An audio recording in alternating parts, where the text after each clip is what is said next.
श्री कृष्ण कन्हैया लाल की जय। श्री निजानंद स्वामी की जय। श्री प्राणनाथ प्यारे की जय।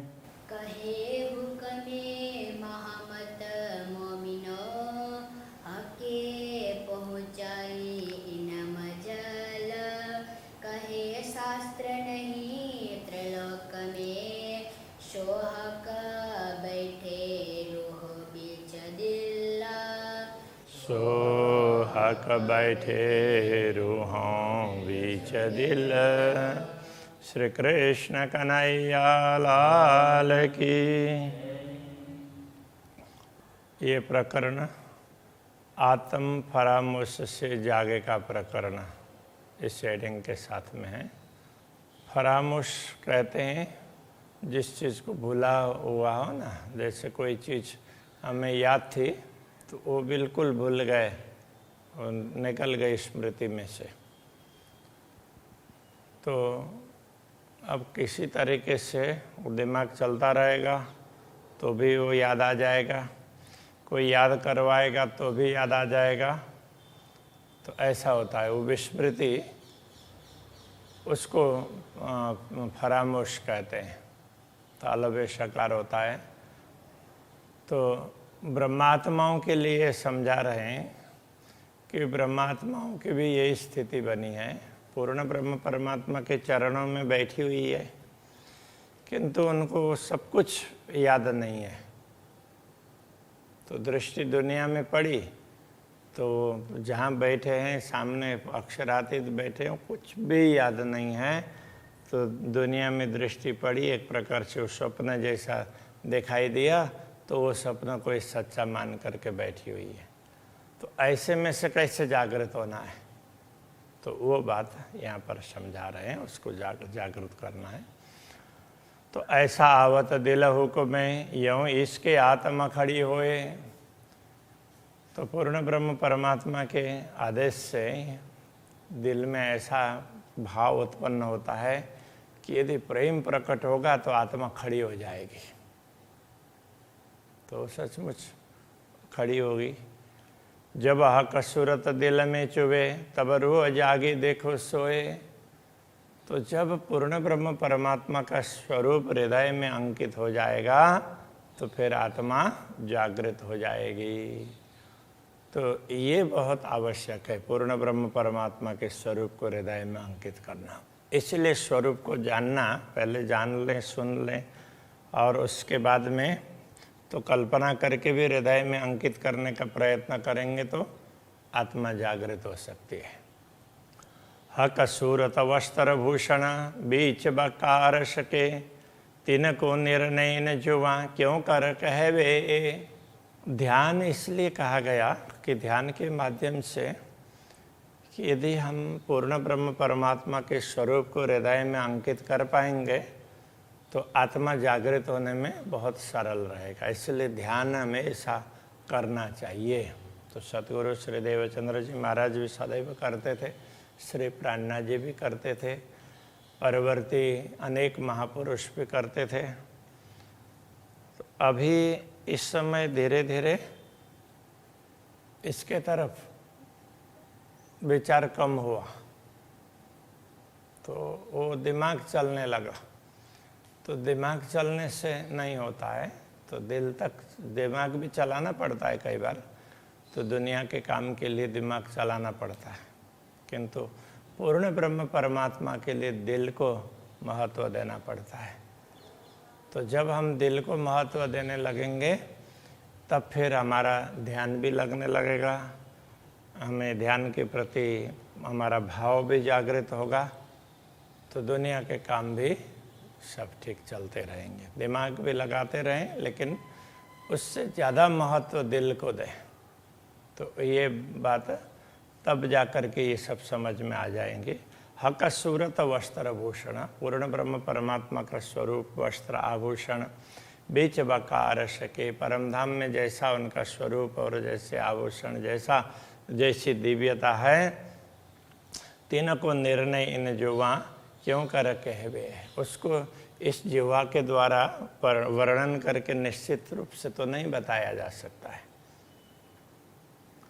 जिन्हें दृढ़ करी हक सूरत हक हुकुम में जोशले, तो जिन्होंने पूर्ण ब्रह्म परमात्मा के आदेश से तो उन जोश भी उनको उत्साह भी हुआ, जोश का तात्पर्य यही है, उससे अपने हृदय में उन्होंने पूर्ण ब्रह्म परमात्मा के स्वरूप को अंकित किया। अरस्य चीज कई सो मेहर से पर बल इन अंग अकल के। अब इस तरह से परमधाम का स्वरूप है तो उसको अंकित किया, तो वो तो पूर्ण ब्रह्म परमात्मा की कृपा होती है, तो उस कृपा से ही वो हृदय में उनका स्वरूप अंकित होगा। किंतु इसके लिए प्रयत्न किससे करना होगा?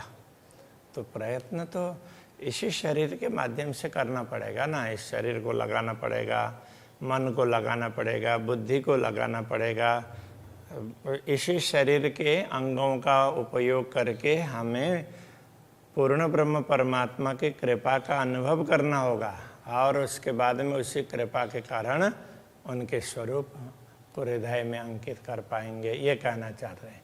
पर बल इन अंग अकल के, बल है, शक्ति लगाई है, तो ये इसी शरीर के अंग प्रत्यंगों को लगा करके, इसी शरीर के अंग प्रत्यंगों के माध्यम से, इसी शरीर की बुद्धि के माध्यम से पहले समझने के लिए भी थोड़ा सा प्रयत्न करना पड़ेगा।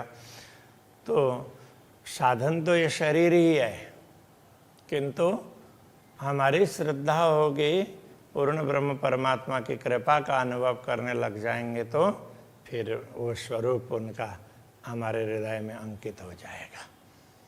जो जुआ वचन कहता है हिस्सा कोटमा न पहुँचता, वैसे केवल मुंह से बोलते हैं, तो मुंह से बोली हुई तो छोटी सी बात भी उसमें से जितने बोलते हैं, करोड़ों बातें बताई हो तो उसमें से एक भी नहीं पहुंचती है मुंह से बोली हुई बातों में। तो पहुंचे ना जिमी जरे को तो क्या करे जात सिफत। तो यदि परमधाम के एक कण को भी बताया नहीं जा सकता है तो पूर्ण ब्रह्म परमात्मा की महिमा का वर्णन कैसे उनकी क्यों करे जात सिफत। तो पूर्ण ब्रह्म परमात्मा के अंगों की महिमा कैसे गा सकेंगे, उसका वर्णन कैसे होगा? तो एक कण का भी वर्णन जिस जिह्वा के द्वारा नहीं हो सकता है। तो फिर आगे उसका समाधान बता रहे हैं, किया हुकुम वर्णन अर्श का। जब पूर्ण ब्रह्म परमात्मा ने चाहा, उन्होंने आदेश दिया, तभी परमधाम का वर्णन हुआ है। पर दृष्ट मसाला इत का, किंतु उसमें जो उदाहरण वगैरह दिए हैं वो सब ये सब लौकिक उदाहरण हैं। ये हर फल्लुगा पहुँचे नहीं, तो इनका तो छोटा सा अंश मात्रा भी नहीं पहुँचती है। लगा अरस चीज बका, वो परमधाम तक ये इनकी मात्रा भी नहीं पहुँच सकती है, काना मात्रा भी। किंतु पूर्ण ब्रह्म परमात्मा के आदेश होने पर फिर इन्हीं दुनिया के शब्दों से भी परमधाम का वर्णन हो सकता है, ऐसा ये कहना चाह रहे हैं। जिन देखी सूरत हक की इन वजूद के सनमंद, जिन्होंने इस नश्वर देह के माध्यम से पूर्ण ब्रह्म के स्वरूप को देखा, अनुभव किया। जो हुकुम मेहर देखा वही मोमिन जाने ये संबंध सनंद। तो जिन्होंने देखा है तो उन पर पूर्ण ब्रह्म परमात्मा की कृपा हुई है। जोश हुकुम उन्होंने चाहा, उनका आदेश हुआ, तब जोश है, कृपा है, उससे उनका स्वरूप दिखने लगा। मोमिन जाने ये संबंध, इस आनंद को, इस विवरण को, इसको तो इस कहते हैं, इस समझ को तो ब्रह्मात्मा ही जान सकती है, दूसरों को ये समझ में नहीं आएगी ये बात। सबों सिफत करी जो सा कलें, इन अंग छूटे ना दृष्ट फना। जिन जिन लोगों ने परमात्मा के स्वरूप का वर्णन करने का प्रयत्न किया है, तो उन्होंने अपनी बुद्धि दौड़ा करके उत्साह से प्रयत्न तो अवश्य किया, किंतु इन अंग छूटे ना दृष्ट फना। तो उनसे ये फना मतलब नश्वरता छुटी नहीं, वो नश्वरता को छोड़ करके आगे नहीं पहुंच पाए। कोई बल करो हक हुक्म पर अरस में क्यों पहुँचे सुपना। कोई ये समझ लें कि हम प्रयत्न कर रहे हैं तो ये तो अक्षरातीत का ही आदेश है, ऐसा मान करके कोई करने लग जाए तो भी स्वप्न की बातें परम धाम तक पहुंचने वाली नहीं है। वो पूर्ण ब्रह्म परमात्मा चाहेंगे तो ही होगा। तो दूसरे लोग कितना भी दावे करें, कितने लोग ये सोचते हैं कि अपना स्वार्थ सिद्ध करने के लिए तो ये तो परमात्मा का हुक्म है, उनका आदेश है, ऐसा करके अपना स्वार्थ सिद्ध करते हैं। तो ये नहीं हो सकता, उनके चाहने से कुछ भी नहीं हो सकता है। इसलिए पूर्ण ब्रह्म परमात्मा के संदर्भ में कभी ठगने की बात नहीं होनी चाहिए। धनी न जाए कि न को धोतियो, जो कीजे अनेक धोतार, ऐसा करके इसीलिए समझाया है। नींद उड़े रहे ना सुपना और सुपन में देखना हक। नींद उड़ने पर तो स्वप्न रहेगा नहीं, और नींद उड़े बिना परमात्मा दिखेंगे भी नहीं, तो ये स्वप्न में उनको कैसे देखा जाएगा, तो उसका भी समाधान करेंगे। मेहर इल्म जो हुक्म में, जब उनका आदेश होगा वो चाहेंगे तब उनकी कृपा होगी, उसी से ज्ञान भी प्राप्त होगा और उत्साह भी बढ़ेगा, प्रेम भी प्राप्त होगा। तो हक देखिए बेशक, तब उनको देख सकते हैं। सचमुच उनको उनकी कृपा से ही उनके दर्शन हो सकते हैं, अन्यथा नहीं। पर जेता हिस्सा नींद का रूह तेती फरामोश। किंतु जितनी मात्रा नींद की रहेगी तो आत्मा उतनी ही विस्मृति में रहेगी, उतनी ही हिस्सा उसकी विस्मृति का भी रहेगा। जो मेहर कर हुक्म देखा वही, तब देखे बिना जोश। जब पूर्ण ब्रह्म परमात्मा कृपा करके दिखाएंगे तो वो जब कृपा करके दिखाना चाहेंगे तो क्या होगा, तब देखे बिना जोश। तो इसको इतना जोश उत्साह ना हो तो भी उनको दर्शन हो पाएंगे। हक जाने सो करे अनहोनी सो भी होए। पूर्ण ब्रह्म परमात्मा जो चाहते हैं वैसा ही होता है। अनहोनी भी, जो असंभव भी संभव हो जाता है। हिसाब किए स्वप्न में मुतलक न देखे कोई। तो यथार्थ में तो देखो कि किसी ने अभी तक पूर्ण ब्रह्म परमात्मा को देखा भी नहीं था, किसी ने उनके विषय में पूरी बात की भी नहीं थी। हाँ है, बस इतनी ही बातें बताई थी। तो ऐसे पूर्ण ब्रह्म परमात्मा के विषय में इस स्वप्न में सारा हिसाब किताब करके, ऐसा उनका स्वरूप, ऐसे उनके अंग, ऐसी उनकी शोभा, ऐसे वस्त्र, ऐसे आभूषण, ऐसा धाम, ऐसी लीलाएं, वो सारी बातें स्वप्न में भी बता दी गई। तो ये तो पूर्ण ब्रह्म परमात्मा की कृपा से ही अनहोनी असंभव बातें संभव हुई है, ऐसा कहना चाह रहे।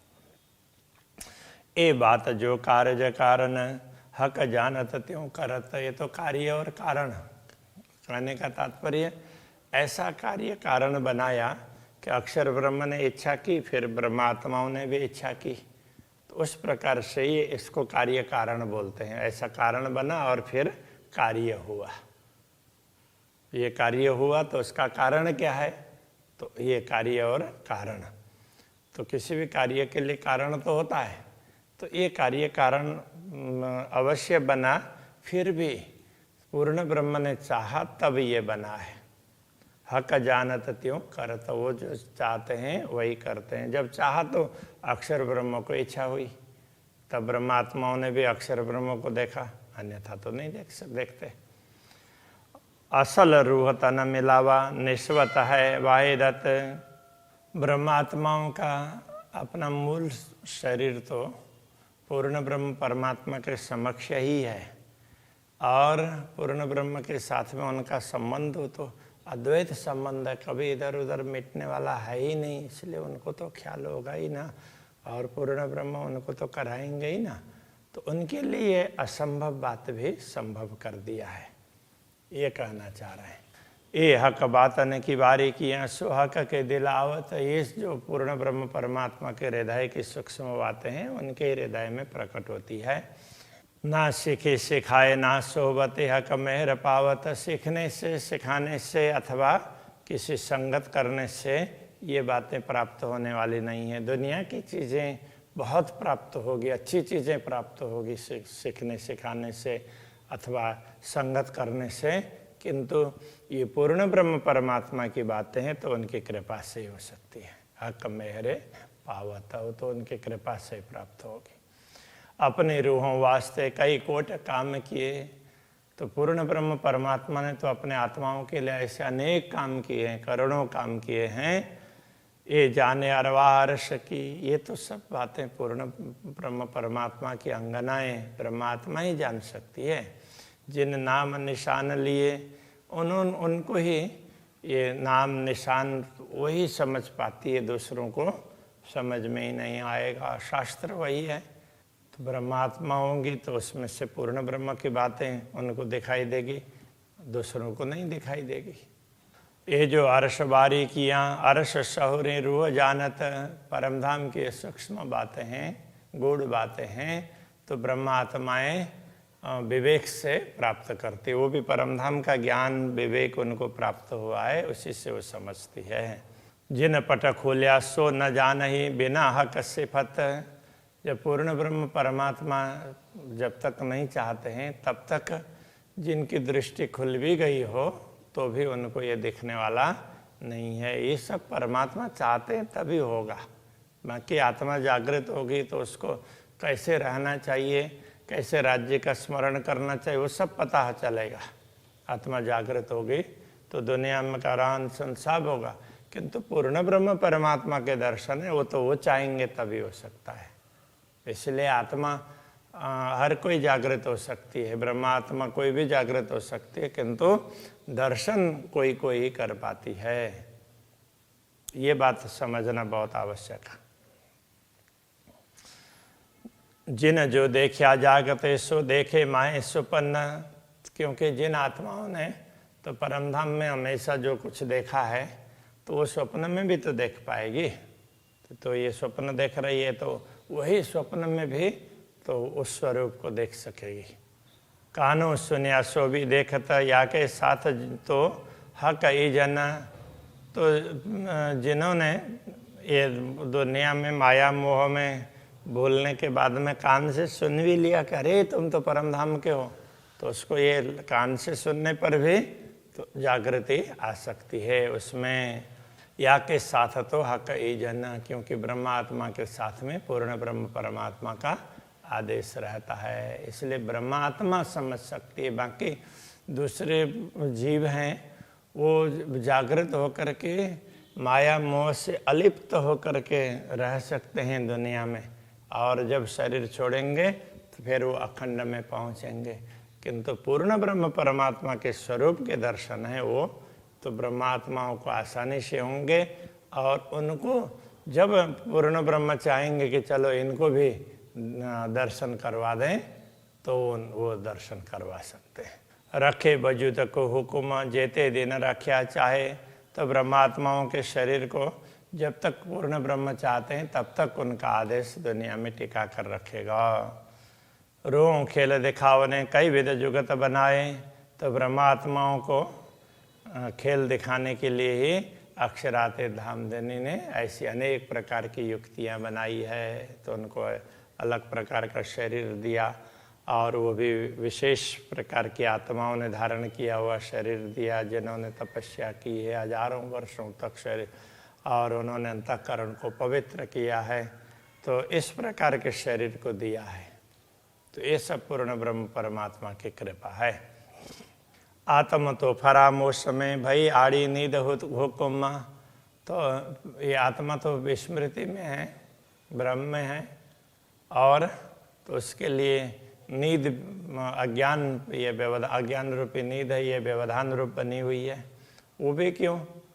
पूर्ण ब्रह्म ने चाहा तब, तो चलो इनको एक बार भुला देते हैं और फिर याद दिलाएंगे। इस तरह से उन्होंने चाहा, इसलिए ऐसा हुआ है। सो फिर खड़ी तब हो गई जब दिल याद आवे कसम, तो वो तभी खड़ी हो सकती है, तब जागृत हो सकती है जब रूह दिल याद आवे कसम, जब वो अपने दिल से पूर्ण ब्रह्म परमात्मा का स्मरण करेंगी, उनको याद करेंगे तो वो जागृत हो सकती है। सो साख मोमिन यही देव ही यूं बूझ में भी आवत, इस प्रकार की साक्षियाँ वो ब्रह्मात्मा दे सकती है और उनकी समझ में भी आएगी। और शास्त्रों में जो साक्षी दिया है, जितनी भी साक्षियाँ दी है, वो ब्रह्मात्मा ही समझ पाती है इस प्रकार की साक्षियाँ। और वो उस साक्षी को समझ सकते कि उनको ही ये बात समझ में आएगी। अनुभव भी कछु कहता है और हुक्म भी कहावत, तो उनका अनुभव भी कुछ कहेगा और पूर्ण ब्रह्म का आदेश है वो कहलाएगा। जो कुछ भी अलग अलग उदाहरण लेना है, किस शास्त्र से, कहाँ से, ये सारा जो भी उदाहरण लेना करना, वो सब पूर्ण ब्रह्म परमात्मा चाहेंगे उसके माध्यम से होगा। मोमिन कहवे हुक्म बूझ अनुभव पर हुक्म, तो ब्रह्मात्मा यदि पूर्ण ब्रह्म के विषय में कुछ कहती है तो भी उनके आदेश से ही कहती है। बूझ अनुभव पर हुक्म, तो उनको बूझ का तात्पर्य तो उनको ज्ञान होना, समझ होना, अनुभव होना, वो भी पूर्ण ब्रह्म परमात्मा के आदेश पर निर्भर है। हक हुकुमे सो भी हुकुमे, हाँ हुकुम कहवे सो भी हुकुमे, तो पूर्ण ब्रह्म परमात्मा चाहेंगे तो ही तो वो ब्रह्मात्मा को आदेश देंगे। तो आदेश से ब्रह्मात्मा कहेंगी तो वो भी पूर्ण ब्रह्म की चाहना पर ही होगा। कछु न बिना हुकुम कसम, तो उनके आदेश के बिना तो कुछ भी नहीं है, वो चाहेंगे तो ही होगा। रूह तेती जागी जानियो जेता दिल में चुभे हक अंग, तो आत्मा उतनी ही जागृत है ऐसा समझना जितने उसके हृदय में पूर्ण ब्रह्म परमात्मा के स्वरूप अंकित हो जाते हैं। जितने अंग उसको देखने लगेंगे, हृदय में अंकित होंगे, उतने वो जागृत होगी। जो अंग हृदय न आइया रूह के तेती फरामोशी संग, के अक्षरातीत धामधनी के जो अंग उसको दिखाई नहीं देंगे तो उतने परमात्मा की विस्मृति है, उतने वो फरामोशी में है, वो भूल में है। तो वो जैसे जैसे समझ में आएगी, जैसे जैसे उसके दिल में वो अंग अंकित हो जाएंगे, वैसे वैसे तो उनकी आत्मा जागृत होती होती जाएगी। श्री कृष्ण कन्हैया लाल की जय।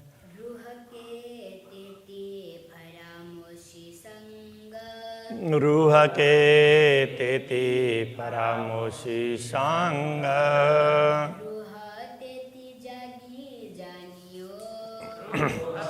ते जागे जानियो जेता दिल में चुभे हक अंग, जेता दिल में चुभे हक अंग, जो अंग हृदय न आया,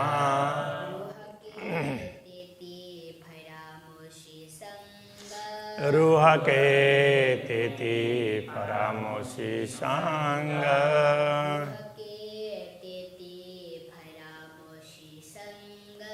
रूह के तेती परामोशी संग।